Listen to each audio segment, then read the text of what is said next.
நாம் ஒவ்வொரு நாளும் காலையிலும் மாலையிலும் இந்த திக்ரை நாம் ஓதி வருவதன் மூலமாக நம்முடைய துஆக்களை அல்லாஹ் உடனே ஏற்றுக்கொள்கின்றான்.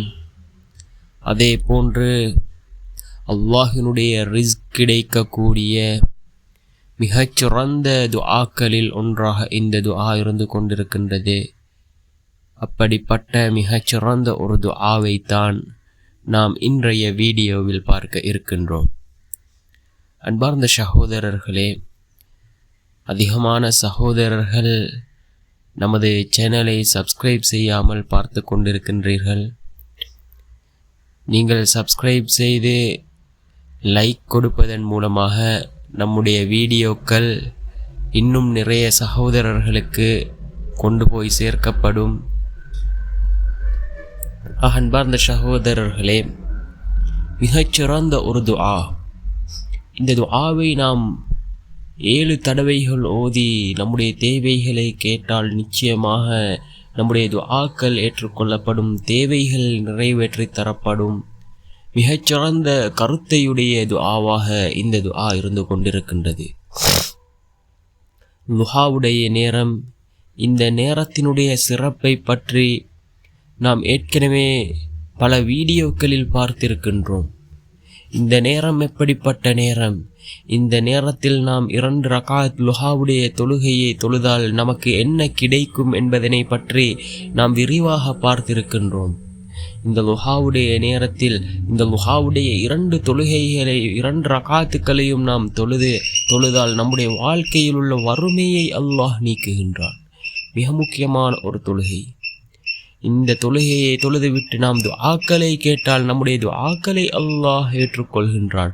அப்படிப்பட்ட மிகச்சிறந்த ஒரு நேரம் இந்த லுஹாவுடைய நேரம். இந்த லுஹாவுடைய நேரத்தில் நாம் இந்த துஆவை அதிகமாக ஓதுவோம். குறைந்தது 7 தடவையாவது இந்த துஆவை ஓதுவோம். மிகச்சிறந்த ஒரு துஆ. நபி ஸல்லல்லாஹு அலைஹி வஸல்லம் அவர்கள் கூறினார்கள், உங்களுடைய தேவைகள் நிறைவேற வேண்டுமா, காலையும் மாலையும் இந்த துஆவை ஓதுங்கள் என்று கூறினார்கள். அப்படிப்பட்ட மிகச்சிறந்த ஒரு துஆவாக இந்த துஆ இருந்து கொண்டிருக்கின்றது. அல்லாஹ்விடத்திலே நாம் இந்த துஆவின் மூலமாக அல்லாஹ்விடத்திலே நாம் கேட்கக்கூடியது என்னவென்றால், அல்லாஹ்விடத்திலே நேர்வழியை கேட்கின்றோம். அதே போன்று அல்லாஹ்விடத்திலே நாம் ரிஸ்கை கேட்கின்றோம். அல்லாஹ்வினுடைய ரிஸ்க், இந்த உலகத்திலே இருக்கக்கூடிய அனைத்து உயிரினங்களுக்கும் ரிஸ்க் அளிப்பவன் அல்லாஹ். அல்லாஹ்விடத்திலே தான் நாம் ரிஸ்கை கேட்கின்றோம். அன்பார்ந்த சகோதரர்களே, நமது வீட்டில் உள்ள பிரச்சினைகளை நாம் அல்லாஹ்விடத்திலே கூறி முறையிடுவதன் மூலமாக நிச்சயமாக அல்லாஹ் அதனை தீர்த்து வைப்பான். அன்றைய காலகட்டத்தில் வாழ்ந்த சஹாபாக்கள் எவ்வாறென்றால், ஏதாவது ஒரு உதவி அவர்களுக்கு தேவைப்பட்டால் மனிதரிடம் சென்று அவர்கள் கையேந்த மாட்டார்கள். எனக்கு இந்த உதவிகள் தேவைப்படுகின்றது, நீங்கள் செய்து தாருங்கள் என்று சொல்லி அவர்கள் யாரிடமும் கேட்க மாட்டார்கள். 2 ரகாத் தொழுவார்கள், அல்லாஹ்விடத்திலே கையேந்துவார்கள். எவ்வாறு அவர்கள் கையேந்தினார் என்றால், அவர்களுக்கு உதவிகள் அல்லாஹ்வின் புறத்தில் இருந்து வந்து சேரும். ஒரு ஹதீஸில் இடம்பெற்றிருக்கின்றது, ஒரு சஹாபி தன்னுடைய தோட்டத்திற்கு, அதாவது நீர் தேவை, அந்த சஹாபிக்கு பயிர் செய்கைக்காக நீர் தேவைப்படுகின்றது. அந்த சஹாபி 2 ரகாத்துகள் தொழுதுவிட்டு அல்லாஹ்விடத்திலே கையேந்தினார்கள். அவர்களுடைய தோட்டத்திற்கு மாத்திரம் அல்லாஹ் மலையை பொழிய வைத்தான் என்று ஹதீஸ் இடம்பெற்றிருக்கின்றது. அன்பார்ந்த சகோதரர்களே, நாமும் அல்லாஹ்வின் மீது நம்பிக்கை வைத்தவர்களாக யகீனுடன் நாமும் கையேந்தினால் நிச்சயமாக அல்லாஹ்வின் உதவி நம்மை வந்தடையும். அதில் எந்தவித சந்தேகமும் இல்லை. நம்மில் அநேகமான சகோதரர்கள் இங்கே கமெண்ட் செய்வதை நாம் பார்க்கின்றேன். அவர்களுடைய தேவைகள் நிறைவேற்றப்பட்டு விட்டதாக அதிகமான சகோதரர்கள் கமெண்ட் செய்கின்றார்கள். தஹஜ்ஜத்துடைய தொழுகையை தொழுதுவிட்டு நான் துஆ கேட்டேன், என்னுடைய துஆக்கள் கபூலாகிவிட்டது என்று சில சகோதரர்கள் கமெண்ட் செய்கின்றார்கள். துஆவுடைய தொழுகையில் நான் கேட்ட விடயங்கள் கபூலாகிவிட்டது என்று கமெண்ட் செய்கின்றார்கள். அன்பார்ந்த சகோதரர்களே, நம்முடைய துஆக்கள் எப்பொழுது ஏற்றுக்கொள்ளப்படும் என்றால், நாம் அல்லாஹ்வின் மீது நம்பிக்கை வைத்தவர்களாக யக்கீனுடன் நாம் கேட்கின்ற பொழுது நம்முடைய துஆக்கள் அல்லாஹ்விடத்திலே ஏற்றுக்கொள்ளப்படும். இப்பொழுது இந்த துஆவை பார்க்கலாம். 7 தடவை இந்த துஆவை ஓதுங்கள். மிகவும் சிறிய ஒரு துஆ.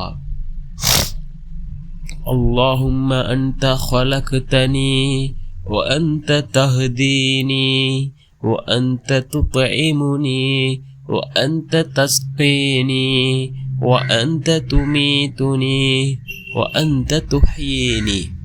اللهم أنت خلقتني وأنت تهديني وأنت تطعمني وأنت تسقيني وأنت تميتني وأنت تحييني.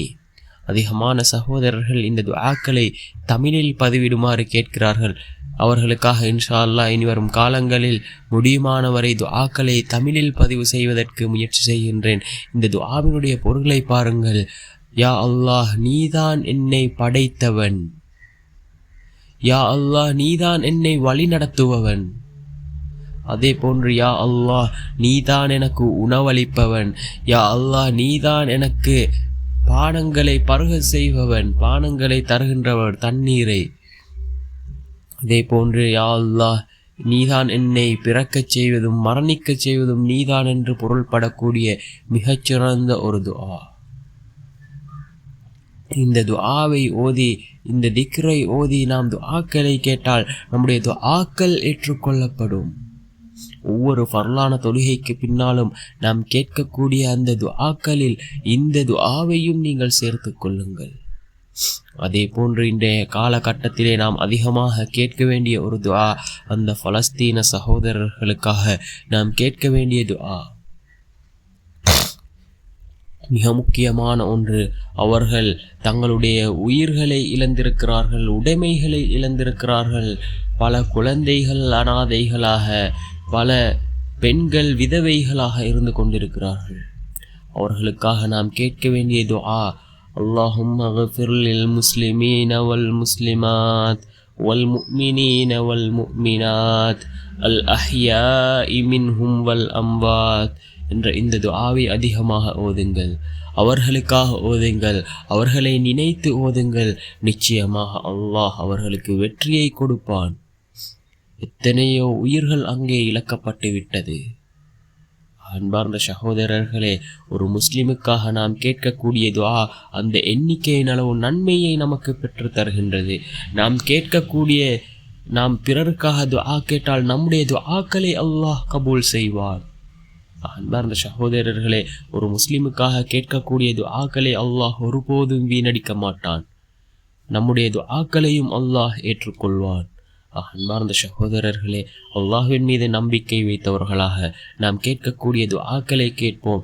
நிச்சயமாக அல்லாஹ்வின் உதவி நம்மை வந்தடையும். வல்ல நாயன் நம் அனைவரின் பாவங்களையும் மன்னித்து உயர்ந்த ஜன்னத்துல் ஃபிர்தௌஸை தந்தருள்வானாக. ஆமீன். வ ஆகிரு தஅவானா அனில் ஹம்துலில்லாஹி ரப்பில் ஆலமீன்.